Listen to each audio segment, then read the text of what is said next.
All right, for the next few minutes, we're going to play a little psychological game. Think of it like a mirror. It's designed to show you some of the hidden patterns that make you, well, you. You ready to see what comes up? Let's do this. Okay, but before we jump in, there is one really important rule. For this to actually work, you have to be completely honest with yourself. I mean it. Don't pick the answer that you think you should pick or the one that sounds better.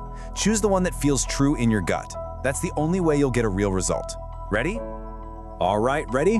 Let's get started. Our very first question is all about how you react when you suddenly become the center of attention.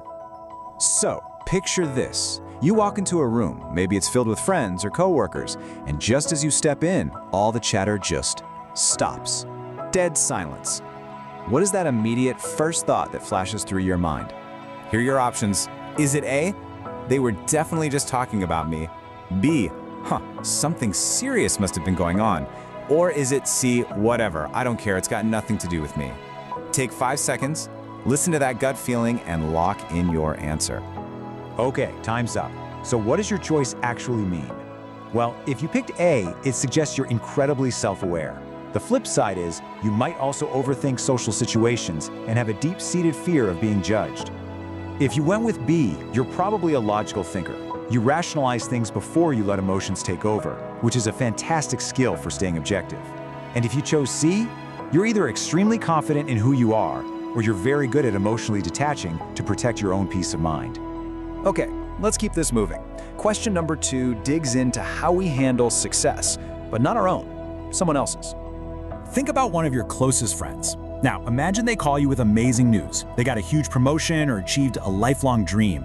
Be brutally honest with yourself. What is that very first unfiltered emotion you feel in that split second?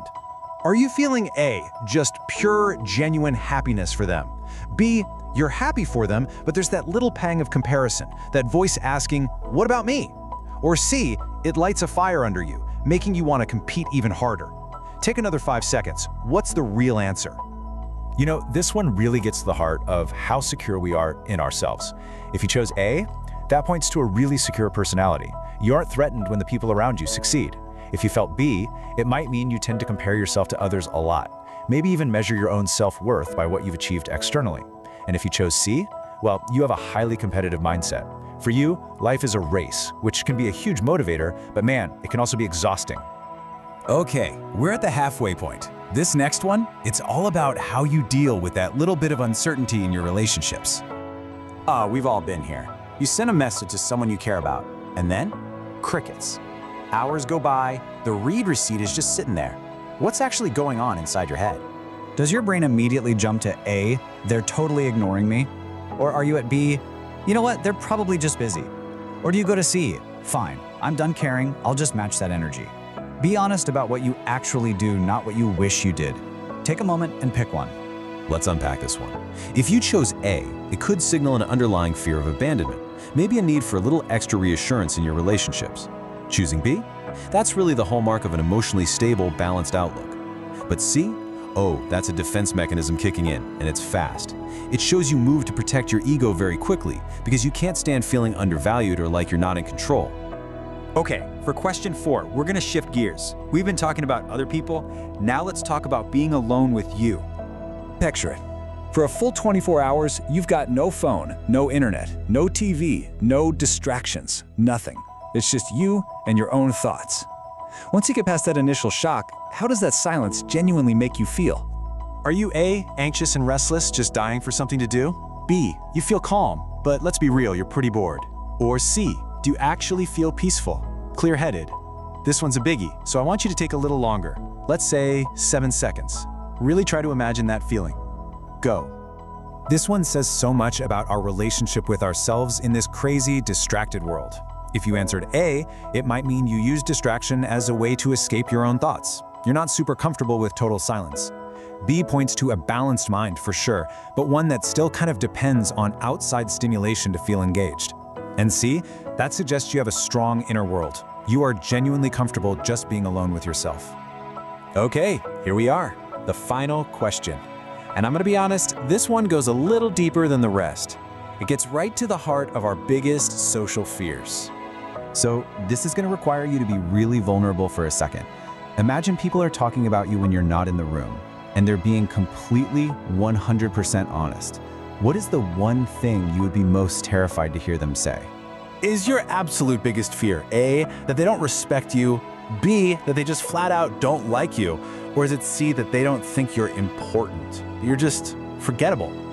This is the most important one, so I'm gonna give you a full 8 seconds. Dig deep. What truly, truly scares you the most? And that's it. The game is over. Now for the fun part, the reveal. It's super simple. Just do a quick mental count. How many A's did you pick across all 5 questions? How many B's? How many C's? The letter that you picked the most, that points to your core personality pattern. Go ahead, tally them up now. All right, so if you landed on mostly A's, your pattern is what we'd call the sensitive and self-conscious personality. This means you feel things really deeply. You're probably very empathetic and you care immensely about how other people see you. Your biggest fears are almost always connected to rejection and judgment. Now, if you had a stack of B's, you fall into the balanced and adaptive personality pattern. You naturally tend to think before you react, which gives you a really high level of emotional intelligence. The only challenge here is that you might have a tendency to get stuck in your own head, over-analyzing things sometimes. And finally, if you chose mostly C's, your pattern is the strong-willed and guarded personality. You are fiercely independent, you've got a competitive streak, and you are very, very protective of your ego. Because of all that, you absolutely hate feeling vulnerable, and you probably find yourself trying to take control in most situations. Okay, but listen up, because no matter what letter you got, this is the most important part of this whole thing. This game, these labels, they do not define you. They're not a life sentence. All they do is reveal a pattern, a habit of thinking. And the beautiful thing is, once you can see a pattern clearly, you suddenly have the power to change it. So the real question isn't, what am I? It's, what do I want to become?